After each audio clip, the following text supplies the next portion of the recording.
তে তো ডাইল খেয়ে না মরছে। মারা গেছে মনে হয় বেশিক্ষণ হয়েছে না, কিচ্ছু তো একটা খায়া মরছে ডাইলি। দয়া এটা হাইজ্ঞা মরছে দয়া, এটা ডাইল খেয়ে বোধ হাইজ্ঞা মরছে। হইতে পারে স্যার। তারা দয়া আমি দেখতে লই। এটা কিটা?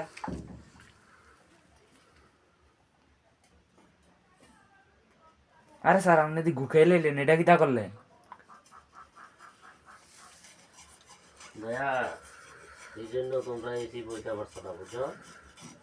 তে দয়া ডাইল খেয়ে হাইজ্ঞা মরছে না দয়া, তে মরছে ফসা বেল খাইয়া হাইজ্ঞা মরছে দয়া। এর লেগেই কয় মানুষে কি ফসা টসা দেখা খাও। স্যার মানে এটারে কিটা করবেন? এটা পোস্টমর্টমের ব্যবস্থা করো, লোক দেখো ফাটাই দাও। আচ্ছা আচ্ছা স্যার।